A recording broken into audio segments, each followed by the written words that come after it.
ಅಧಿವೇಶನದಲ್ಲಿ ಕೈ ಮತ್ತು ಕಮಲ ಮಧ್ಯ ಹಗರಣಗಳ ವಾರ್ ಜೋರಾಗಿ ಕಂಡು ಬರ್ತಾ ಇದೆ. ಉಭಯ ಕಲಾಪದಲ್ಲೂ ಕೂಡ ವಾಲ್ಮೀಕಿ ಹಗರಣ ನಿನ್ನೆ ಭಾರಿ ದೊಡ್ಡ ಮಟ್ಟದಲ್ಲಿ ಸದ್ದು ಮಾಡಿದೆ. ಇಂದು ಕೂಡ ವಾಲ್ಮೀಕಿ ಹಗರಣಕ್ಕೆ ಸಂಬಂಧಪಟ್ಟಂತೆ ಉಭಯ ಸದನದಲ್ಲೂ ಕೂಡ ಮಾರ್ಧನಿಸಲಿದೆ ಹಗರಣ. ಉಭಯ ಕಲಾಪದಲ್ಲಿ ವಾಲ್ಮೀಕಿ ಹಗರಣದ ಸದ್ದು ಗದ್ದಲ ಜೋರಾಗಿ ಕಂಡು ಬಂದಿದೆ. ಸದನದ ಬಾವಿಗಿಳಿದು ಬಿಜೆಪಿ ಸದಸ್ಯರಿಂದ ಪ್ರತಿಭಟನೆ ನಡೆಸಲಾಗಿದೆ. ಅಧಿವೇಶನದಲ್ಲಿ ಕೈ ಕಮಲದ ಮಧ್ಯ ಹಗರಣಗಳ ವಾರ್ ಇಂದು ಕೂಡ ಮುಂದುವರಿಯಲಿದೆ. ಉಭಯ ಕಲಾಪದಲ್ಲಿ ಸದ್ದುಗದ್ದಲ ವಾಲ್ಮೀಕಿ ಹಗರಣಕ್ಕೆ ಸಂಬಂಧಪಟ್ಟಂತೆ ಜೋರಾಗಿ ನಡೆಯಿತು.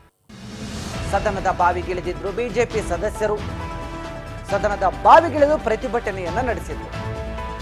ಈಗ ಮೂರನೇ ದಿನವೂ ಕೂಡ ಸದನದಲ್ಲಿ ಭ್ರಷ್ಟಾಚಾರದ ಕಿಚ್ಚು ಮತ್ತಷ್ಟು ಸ್ಫೋಟಗೊಳ್ಳಲಿದೆ.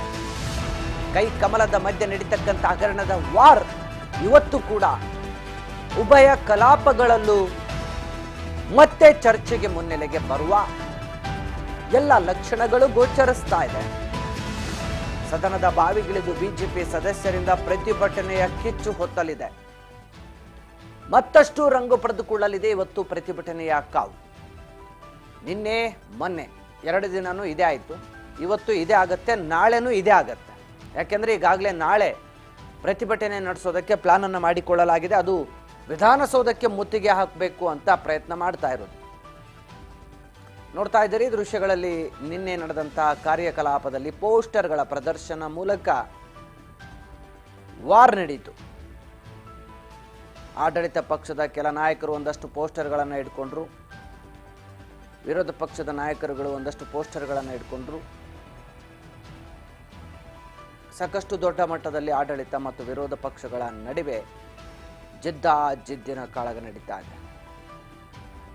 ಉಭಯ ಕಲಾಪದಲ್ಲೂ ಕೂಡ ವಾಲ್ಮೀಕಿ ಸುದ್ದಿಯೇ ದೊಡ್ಡ ಮಟ್ಟದ ಸದ್ದು. ವಾಲ್ಮೀಕಿ ಹಗರಣ ಏನು ನಡೆದಿದೆ, ಈ ಹಗರಣಕ್ಕೆ ಸಂಬಂಧಪಟ್ಟಂತೆ ಕೋಟಿ ಭ್ರಷ್ಟಾಚಾರ ಏನು ನಡೆದಿದೆ, ಈ ಕೋಟಿ ಭ್ರಷ್ಟಾಚಾರದ ವಿಚಾರವೇ ಹೈಲೈಟ್ ಆಗಿದೆ. ಎರಡೂ ಕಲಾಪಗಳಲ್ಲೂ ಕೂಡ ವಿಧಾನ ಪರಿಷತ್ತು ಮತ್ತು ವಿಧಾನಸಭೆ ಎರಡರಲ್ಲೂ ಕೂಡ ಇದೀಗ ವಾಲ್ಮೀಕಿ ಹಗರಣದ ವಿಚಾರ ಮುನ್ನೆಲೆಗೆ ಬಂದಿದೆ. ಇವತ್ತು ಕೂಡ ಮತ್ತಷ್ಟು ರಂಗು ಪಡೆದುಕೊಳ್ಳಲಿದೆ.